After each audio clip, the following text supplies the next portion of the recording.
This tier list is very much catered to players who can and know how to play the game or are willing to learn and put in the time and effort into builds and rotations. Because otherwise it's not which unit or team is better, it becomes which team is easier to play, and that's not what this tier list is about.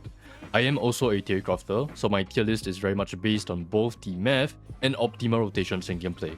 Some theory crafters don't really play the game well, while others only play the game and don't see the things the math can show you, which is probably why I might have some differing opinions. Anyways, I'm also considering mostly moderate investment teams, so 5 to 8 cost, usually E0 S1, and for standard characters like Welt or Sele, I will be considering them at around E1 to E2 level because it can be very hard to get E4. So I'm also assuming you know how to team build properly at least. I'll be starting with the DPS category as you can see below, and for the first column, the OP tier, these are units that usually deal 80 to 100,000 damage per action value, so a very high raw damage output at 3 targets, and yet still fit pretty well into the current meta. I don't think I need to explain this current meta thing though, because not a lot of people seem to even consider this sometimes. Recently, we've been getting a lot more bounce with the occasional AoE stage. What I mean by bounce is stages that can change the number of enemies that you hit very easily. So examples would be chunky bosses that can summon extra mobs, King Pom Pom, Full Wish, Swarm Nightmare, Cocolia Phase 2, Flame Reaver, and so on. And the worst of these are King Pom Pom and Full Wish. You need to deal very high single target damage because they have very high HP, but you also need to clear out the mobs due to the mechanics of the boss. King Pom Pom gains 60% damage reduction if I recall correctly, meaning you need to be able to flexibly deal with 3 or 5 targets, yet deal enough damage for single target bosses, which is why it's bounce favored. So with 5 target units like Acheron, the Herta, you clear slower and slower as you narrow down to that singular boss, and for single target units like Ashville or Buthill, you take too long to clear out the mobs even if you deal good damage to the boss. And this is why Evanescia and Silverwolf are 2 of the best units in the entire game right now, not just because of the punchlines that you can get and whatever, it's also how the bosses are set up with the number of enemies they can hit and so on. I'm also putting Sparksy in the OP tier by the way, because Silverwolf is very dependent on Sparksy for that extra punchline generation. Without her, like with Elation MC, I would even downgrade her to the really good tier. Individually, Sparksy isn't very strong, but she is a key part of the Silverwolf team, so I'm going to be putting her in the OP tier as well. However, there is one DPS unit I'm going to be putting ahead of the Elation teams right now, and that is Mortenax Blade. I've already glazed him a lot in the build guide video, so if you don't really know what he does, he is a first of his kind. He is a support unit and DPS in one. Previously, for support units like maybe Welt or Silverwolf, you wouldn't deal damage competitive with main DPS units, but your buffs would be very strong, right? But that's not the case for Mortenax Blade. He's able to give you some of the best buffs in the game, vulnerability, defense reduction, and a ton of damage boost, while also dealing insane damage. As a result, combined with Ezreal, he's actually the highest raw damage 3 target DPS team in the entire game, breaking the 100,000 damage per action value barrier. If you're not very familiar with DPEV, we started out 1.0 at like 5,000 DPEV. Yeah, it's kind of insane where we have gotten to at this point. This Mortenax Blade unit is honestly game changing. As a result, he is just the best unit in the game in my opinion. Ashville is a bit like Sparksy. He's not super good by himself. In pure single target scenarios, he is one of the best, but right now, again, we have some AoE stages, we have some bounce stages. So because Mortenax Blade is more AoE favored, he actually kind of lends that single target power to this team with Mortenax Blade, and it allows them to deal with bounce stages pretty well, which is why I'm still going to be putting him in the OP tier. Next is Mono Remembrance. To nobody's surprise, this was the best team in the game, I think up to 4.1. In 4.2, they were overtaken in actual gameplay by Evanescia and Silverwolf. They still have very high raw damage output, it's just that they are more AoE favored, so they struggle a little bit when you start to narrow down to that boss, like I said. Unless you have E1 Evernight, but this is E0, right? This is actually one of the harder teams to play in the game as well. There are a lot of very small micro decisions you can do to improve your clear speed or to increase the performance and damage output. It's just that the team was so strong in the 3.x patches that no one, I think like most casual players have not bothered to learn the game.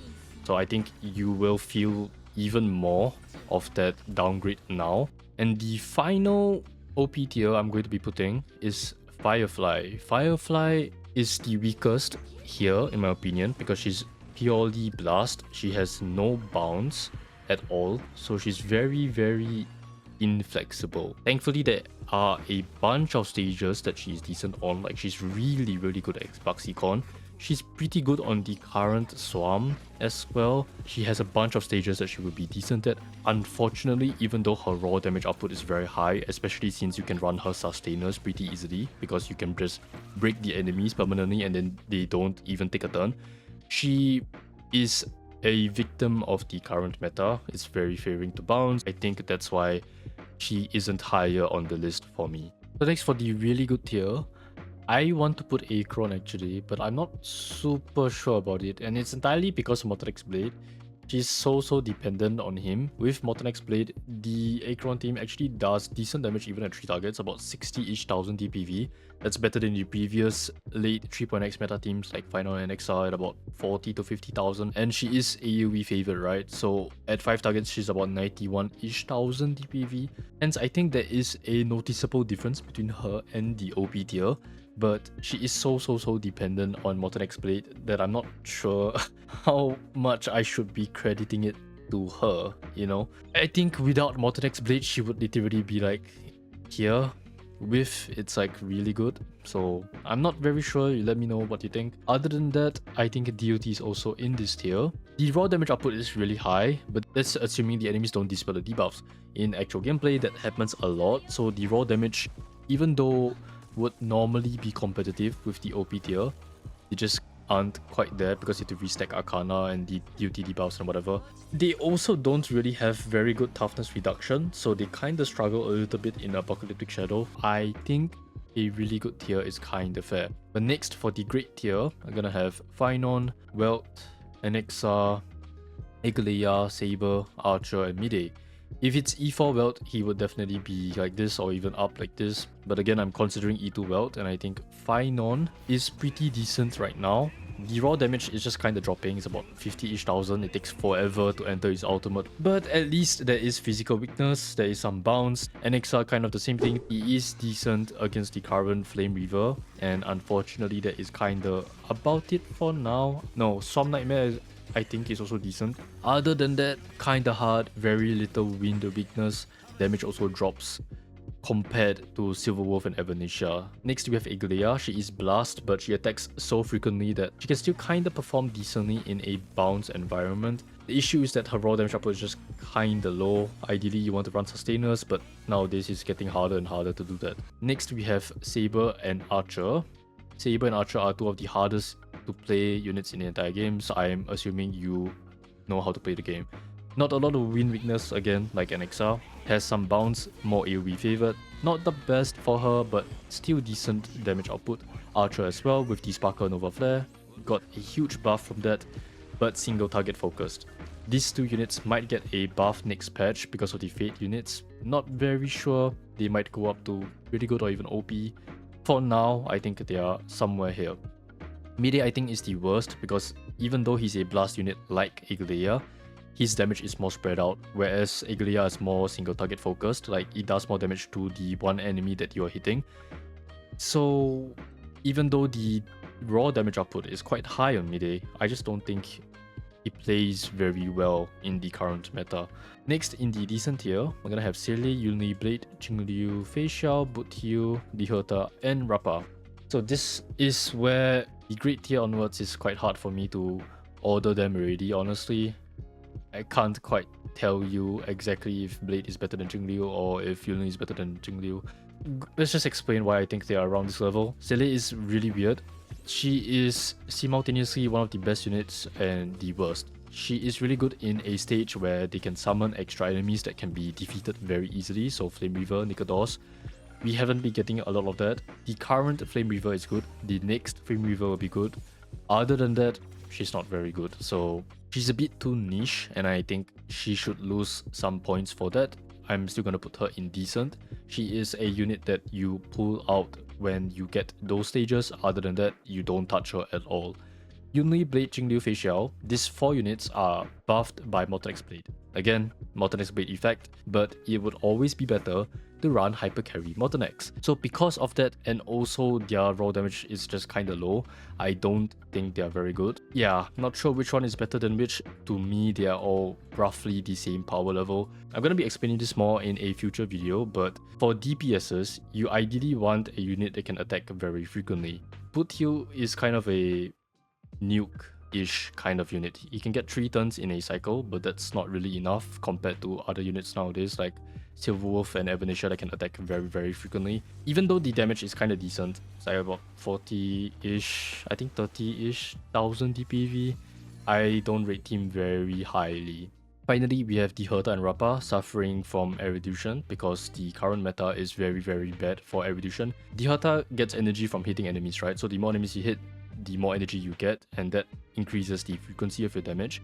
But because you have less enemies the longer you go into that fight now, because of bounce environments, not only does she lose raw damage, she also loses frequency. So it's a double whammy, and it's really hard to play her.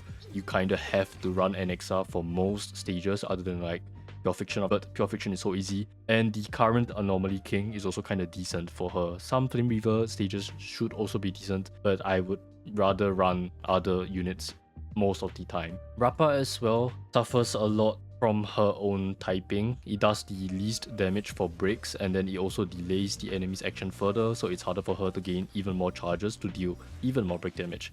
It's just a weird counterproductive kit. She can still clear decently fast, but I would rather use other units again. Next, for the meh tier, we have Jingyuan, Dr. Ratio, the follow-up units, and Dan Heng IL.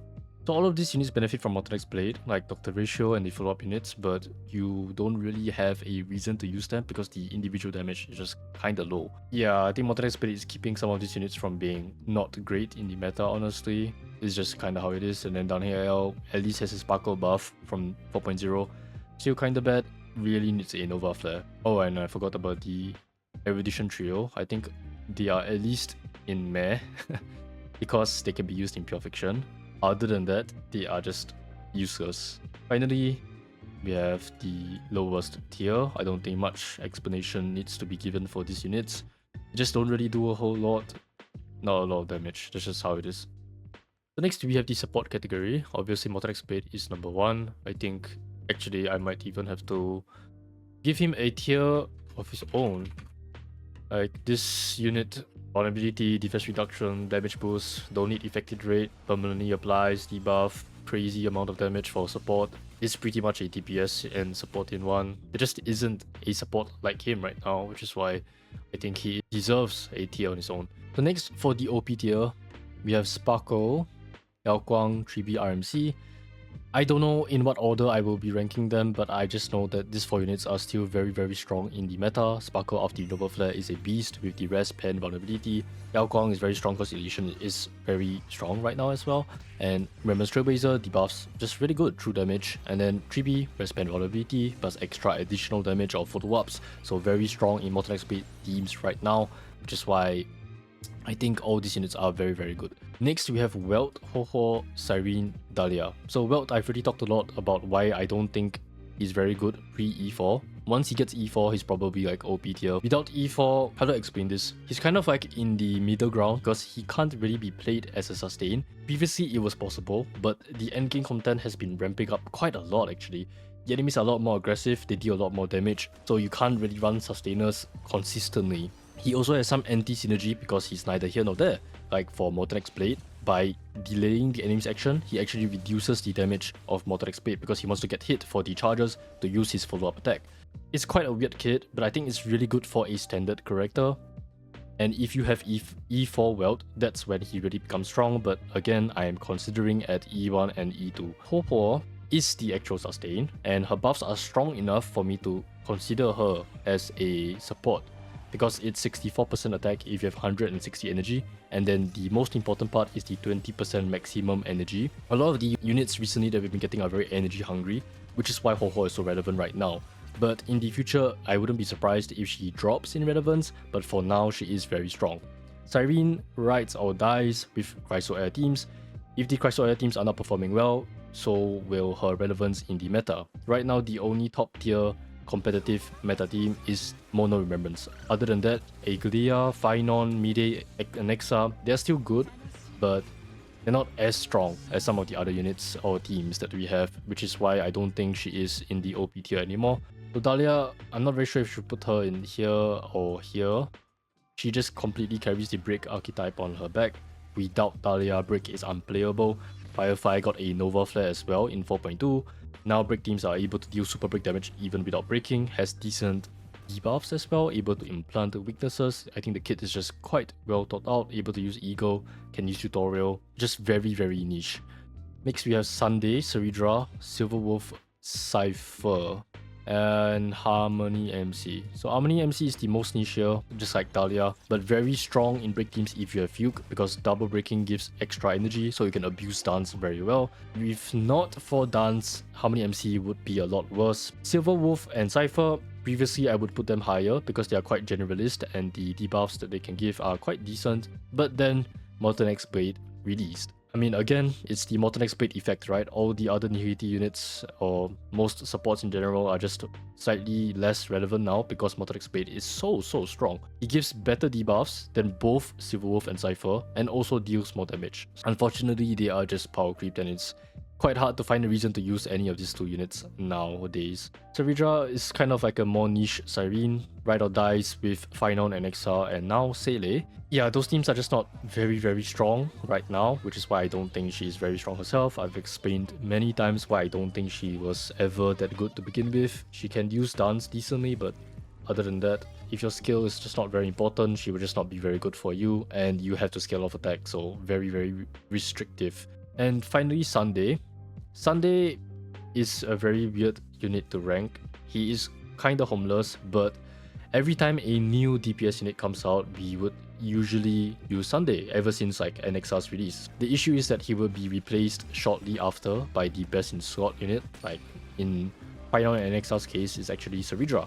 Yeah, he's not quite relevant enough to be very good, but he has seen some increase in usage due to the energy hungry units. Because not many units are able to do that, I think that gives him some more relevance in the meta and might actually get better the next patch. Next, we have Elation MC, Ranmei, Bronya, Robin, Tingyun, Fugue. Robin is just kinda hard to use if you're not attacking very frequently. It can be done nowadays, especially since enemies are so aggressive. The issue is that she gives attack and damage boost buffs, so not very strong anymore. Nowadays, you would prefer like either bigger buffs or rest pen vulnerability like 3B. Bronya is just budget Sunday but very skill point negative. The buffs are very strong, but the skill only lasts for 1 turn, so not super good. Ranmei is kinda homeless now. She is still a good generalist support if you are missing certain business slot teammates, especially if you like damage boost. Yeah, just that she split scales kinda, because regular damage boost cannot be used for break if you didn't already know. So she's not the best in slot for break since Dahlia exists, and then not very good for other teams as well because the damage boost is too little. Tingyun is only really strong because of dance, if I'm going to be honest. If not for dance, she would have been quite a lot worse. The buffs are also kinda average, but she's very fast, able to abuse Eagle, and decent energy regen for your hyper carry. So very good for units like Seele and Archer. Other than that, not very good. Fugue is also kind of weird. She is vital to the break team because of Exo Toughness, 100% super break, and defense reduction. The issue is that some parts of the kit are just completely not utilized, like the ultimate is just a colorless break that does nothing else, and the worst part is the energy cost is still very high, so she can't abuse Eagle as well as some of the other units above her. And finally, Elation MC, they skip punchlines to directly give certified bangers, and that's only really good for Evanesia, which is why Silverwolf is quite dependent on Sparksy. The buffs are just also not very good for Elation teams. It's like a much more budget version of Yao Guang, and I think Yao Guang is pretty much irreplaceable in Elation right now, so yeah, this unit is just not very good. Finally, we have Pella and Zeltio. I actually think Pella is better than Zeltio because she can abuse Eagle, Tutorial, and can give decent defense reduction. Zeltio is super niche. He has energy issues, requires effective rate, and ideally requires your DPS to deal ultimate damage. It's really only Acheron or Yunli. The buffs, or rather debuffs that he gives is also not very good because it's 35% vulnerability and 15% ultimate vulnerability. He was released when Akron was good, he did his job, and then he just aged incredibly poorly because at the time I felt like the developers were still kind of trying to balance the game. And now after like 3.6, which is Evernights and Dunhing PT's release, they're just like, fuck it, we're just gonna power creep everything like hell. Which is why Xiao Qiu is so bad now, because he's a dedicated support and then he doesn't really do his job that well anymore. Finally, we have the 4-star units. 4-star units in Star Rail are just not very good. Unfortunately, these units are just kind of useless. They released quite early into the game and then you don't really use them ever. So finally, we have the sustains. I'm starting off with Welt. Like I said, he can't quite fully keep your team from dying, but sometimes it can work, which is why I'm going to be putting him in the niche category. So yeah, I'm not quite ranking him. I just don't think it's very consistent.